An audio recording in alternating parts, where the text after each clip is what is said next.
कहते थे सत्य की जीत होती है। नीचे करो यार। हमें भारतीय न्याय प्रणाली पे भरोसा है। मुंह पे जा रहे हैं सर के माइक नीचे। मैं जज साहब का बहुत बहुत शुक्रिया अदा करता हूं, जिन्होंने हमारे साथ न्याय किया, सत्य की जीत हुई। मैं हमेशा कहता था कि भगवान हमारे साथ है। मोदी जी ने और अमित शाह जी ने मिलके आजाद भारत का सबसे बड़ा राजनीतिक षड्यंत्र रचा। आम आदमी पार्टी को खत्म करने के लिए आम आदमी पार्टी के सबसे बड़े 5 नेताओं को जेल में डाल दिया गया। यहाँ तक कि सिटिंग चीफ मिनिस्टर, जो आज तक भारत के इतिहास में कभी नहीं हुआ, सिटिंग चीफ मिनिस्टर को उसके घर से घसीटकर जेल में डाला गया और 6 महीने तक जेल में रखा गया। हमारे उप मुख्यमंत्री मनीष सिसोदिया जी, उनको लगभग 2 साल तक जेल में रखा गया। पूरा का पूरा फर्जी केस था। हमारे ऊपर कीचड़ फेंका गया। 24 घंटे टीवी चैनलों के ऊपर डिबेट चलते थे, खबरें दिखाई जाती थी केजरीवाल भ्रष्ट है, केजरीवाल भ्रष्ट है।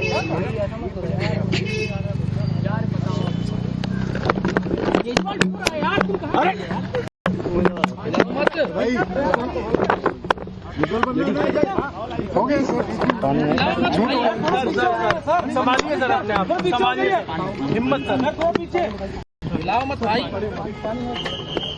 पानी दो, पानी। केजरीवाल भ्रष्ट नहीं है। मैंने केवल अपनी जिंदगी में ईमानदारी कमाई है। इन्होंने झूठा केस लगाया और आज ये साबित हो गया। कोर्ट ने कहा है कि केजरीवाल कट्टर ईमानदार है, मनीष सिसोदिया कट्टर ईमानदार है, आम आदमी पार्टी कट्टर ईमानदार है। मैं प्रधानमंत्री जी से कहना चाहता हूं, सत्ता के लिए इस तरह से खिलवाड़ मत कीजिए देश के साथ। इस तरह से संविधान के साथ खिलवाड़ मत कीजिए। आपको सत्ता चाहिए, अच्छे काम कीजिए। आज देश के सामने इतनी बड़ी बड़ी समस्याएं हैं, महंगाई है, बेरोजगारी है, पूरे देश में सड़कें टूटी पड़ी है, चारों तरफ पोल्यूशन ही पोल्यूशन हो रहा है। चारों तरफ देश में इतनी समस्याएं हैं, उन समस्याओं का समाधान करके सत्ता में आइए ना। केजरीवाल पे, आम आदमी पार्टी पे झूठे केस क्यों करते हैं? अच्छा काम करके सत्ता में आइए। इस तरह के झूठे केस करना और 24 घंटे विरोधियों के, विपक्षियों के खिलाफ ऊट पटांग के केस करना, उनको जेल में डालना, ये एक प्रधानमंत्री को शोभा नहीं देता। इससे देश आगे नहीं बढ़ेगा। देश आगे तब बढ़ेगा जब जनता की समस्याओं का समाधान किया जाएगा। आज एक बार फिर गर्व हो रहा है कि देश के संविधान पर, बाबा साहब अम्बेडकर पर, जिन्होंने इतना शानदार संविधान दिया और सत्य की जीत हुई है। सर सीबीआई के ऊपर भी सर मनीष सर। तो सुना आपने दिल्ली के पूर्व सीएम और पूर्व डिप्टी सीएम अरविंद केजरीवाल को। सबसे पहले देखिए, आज फूट फूट कर रो पड़े जब कोर्ट ने आरोपों से बरी कर दिया, तो इसे साजिश बताया। एक बार फिर से मनीष सिसोदिया उन्हें गले लगाकर ढांढस बंधाते हुए, उनकी आंखों से भी आंसू, सत्य की जीत इन्होंने बताया। और उन्होंने कहा कि जिस तरह से साजिश में फंसाया गया, आज कोर्ट ने सच सामने रख दिया है। हमारे खिलाफ राजनीतिक मंशा से ये साजिश रची गई थी। सत्य की जीत हुई है कहते हुए अरविंद केजरीवाल कहते हुए, हमें न्यायपालिका पर पूरा भरोसा था। आजाद भारत का सबसे बड़ा राजनीतिक षड्यंत्र इसे करार देते हुए अरविंद केजरीवाल। हमारे साथ हमारे 2 सहयोगी गौरव और पुलकित इस वक्त कनेक्टेड है। गौरव, सबसे पहले आपके पास आते हुए, कोर्ट रूम के भीतर क्या हुआ? कोर्ट ने अपने ऑब्जर्वेशंस में क्या कुछ कहा है पूरे मामले को लेकर? देखिए, बहुत आसान शब्दों में समझ लेते हैं। राउज एवेन्यू कोर्ट के जज जितेंद्र सिंह जो हैं, जो कि कोर्ट नंबर 612 में बैठते हैं, उनके यहाँ शराब नीति के भ्रष्टाचार के मामले में, यानी कि सीबीआई के मामले में जो पहली एफआईआर दर्ज हुई थी, उस मामले में आरोपियों पर आरोप तय होने थे। वो आरोपी जिन्हें सीबीआई ने आरोपी माना था, भ्रष्टाचार हुआ है। लेकिन कोर्ट ने कहा कि इस मामले में दिल्ली के पूर्व मुख्यमंत्री रहे अरविंद केजरीवाल, पूर्व उप मुख्यमंत्री मनीष सिसोदिया जो उस वक्त एक्साइज मिनिस्टर थे, एक्साइज के ऑफिसर्स, इसके अलावा जो बाकी के आरोपी हैं, किसी के खिलाफ सीबीआई कोई आरोप साबित नहीं कर पाई है। जो इनके गवाह हैं वो कहते कुछ और हैं, सीबीआई ने चार्जशीट में लिखा कुछ और है। जिस तरह की कही सुनी बातों पर ये पूरी एफआईआर दर्ज कर ली गई, ये साबित नहीं करती है कि सीबीआई मामले में कोई भ्रष्टाचार हुआ।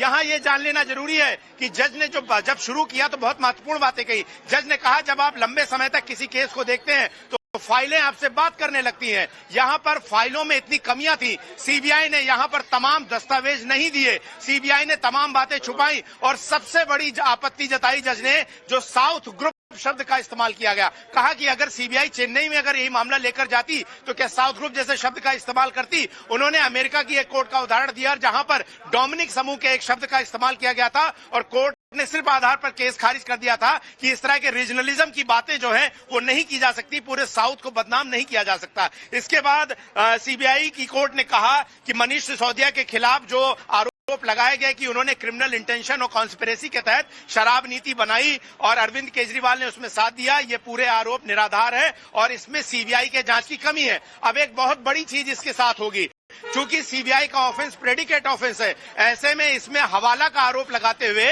इन्फोर्समेंट डायरेक्टरेट यानी कि ईडी ने जो मुकदमा दर्ज किया है ईसीआईआर, वो अपने आप एक तरीके से कमजोर हो जाएगा, क्योंकि ईडी किसी भी मामले में प्रेडिकेट ऑफेंस पर मुकदमा दर्ज करती है। यानी कि अगर अपराध से कोई आय अर्जित हुई नहीं तो फिर हवाला की बात कहां से आएगी। यानी कि जो कथित तौर पर 100 करोड़ रुपए घूस लेकर साउथ ग्रुप से इस शराब नीति को बनाने की बात कही गई थी, वो भ्रष्टाचारी सरकारी गिर गया, तो ऐसे में वो हवाला के आरोप भी गिर जाएंगे और अब ईडी का केस भी बहुत कमजोर होगा। लेकिन आप देखिए कि इसी मामले में अरविंद केजरीवाल जेल चले गए, मनीष सिसोदिया जेल चले गए। बिल्कुल सही कह रहे हैं आप गौरव, एक लंबा राजनीतिक करियर पे जो उनके डेंट लगा वो हम सबने देखा। सिटिंग सीएम को जेल में डाला गया और अब जाकर के कोर्ट ने आरोप मुक्त कर दिया है। पुलकित नागर हमारे साथ है। पुलकित, आपने तो आम आदमी पार्टी को बहुत करीब से कवर किया है।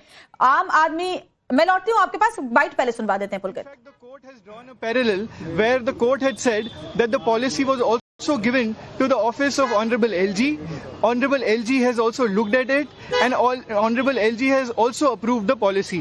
The court had said that if you are making Mr. Manish Sisodia or Mr. Kejriwal as an accused, why was not other person who were involved in the excise policy not made an accused?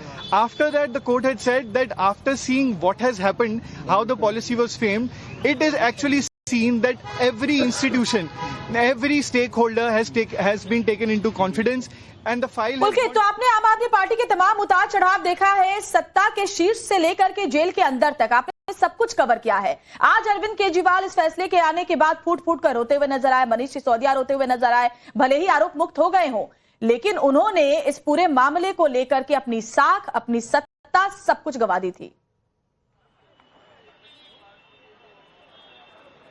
देखिए, जाहिर तौर पे अगर अरविंद केजरीवाल की राजनीति देखें शुरू से लेकर अब तक, तो वो ईमानदारी के ऊपर रही है, लेकिन एक्साइज पॉलिसी ने उनकी उसी राजनीति को बड़ा डेंट किया था। मुझे याद है कि जब ये केस हुआ था तो मैंने मनीष सिसोदिया से कई बार पूछा कि भाई ये जो आरोप आप पे लग रहे हैं इनका जवाब क्या है, तो वो हमेशा यही बताते हुए नजर आए कि ये पॉलिसी पूरी तरीके से फायदे के लिए बनाई गई थी, जिसमें तमाम, चाहे वो कैबिनेट का अप्रूवल हो, क्योंकि दिल्ली की एक सिस्टम से चलती है, दिल्ली में सिर्फ सरकार कोई चीज पास नहीं करती, वो थ्रू एलजी होते हुए जाती है। और उस बात का जिक्र आज कोर्ट में भी हुआ कि जब ये फाइलें तमाम एलजी के पास होती हुई जाती है तो एक्यूज की श्रेणी में यही क्यों है।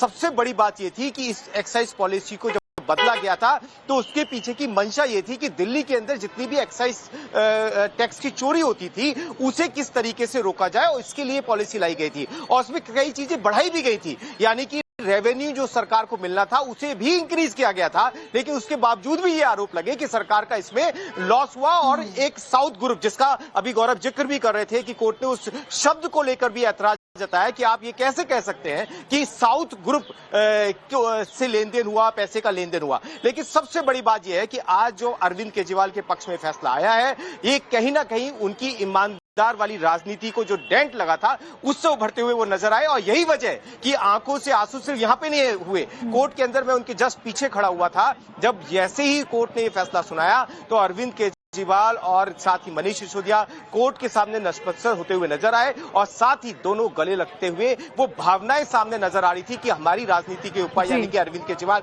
और मनीष सिसोदिया की राजनीति के ऊपर सबसे बड़ा जो डेंट था वो आज कोर्ट के एक फैसले से खत्म हो गया। लेकिन और ये खुशी भी थी और ये भी बताते चले, क्योंकि एक बहुत बड़ा राजनीतिक डेंट तो लगा, लेकिन इस फैसले के बाद अरविंद केजरीवाल की राजनीति और आम आदमी पार्टी पर अब कितना असर?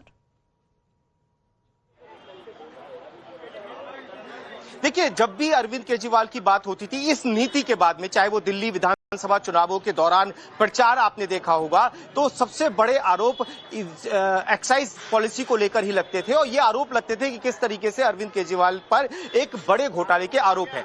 तो उनकी राजनीति की शुरुआत ही भ्रष्टाचार के खिलाफ हुई थी। अन्ना आंदोलन आप देख लीजिए, उसके बाद में कैसे आम आदमी पार्टी बनी। तो अगर आप उसकी नींव को ही हिला देंगे तो कहीं ना कहीं आम आदमी पार्टी को बड़ा नुकसान हुआ और वो देखा भी। दिल्ली विधानसभा चुनाव, यानी कि दिल्ली जो उनका मेन गढ़ था, जहां से पार्टी बनी, जहां उन्होंने पहला चुनाव जीता, वहां का वो चुनाव हार गए। और यही वजह थी कि सबसे बड़ा जो डेंट है वो ईमानदारी पे लगा अरविंद केजरीवाल की। और अरविंद केजरीवाल हमेशा से ये कहते रहे कि वो ईमानदारी की राजनीति करते हैं, उन्हें कानून पर, अदालत पर भरोसा है, कोई फैसला उनके पक्ष में आएगा। और वो आज हुआ भी, जो बात अरविंद केजरीवाल लगातार कह रहे थे। लेकिन सबसे बड़ी बात यह कि उनकी राजनीतिक की जो दिशा थी वो कहीं ना कहीं इन एक्साइज पॉलिसी के आरोपों से भटकी और उन्हें नुकसान हुआ, राजनीतिक रूप से बड़ा नुकसान हुआ। दिल्ली विधानसभा चुनाव हारे और कहीं ना कहीं जब भी उनके ऊपर आरोप लगते हैं वो इसी पॉलिसी को लेकर लगते हैं। जब भी वो ईमानदारी की बात करते हैं, जितने भी उनके विरोधी हैं वो हमेशा उन्हें इसी मुद्दे पर खेलते हैं, क्योंकि आम आदमी की पार्टी की जो नींव है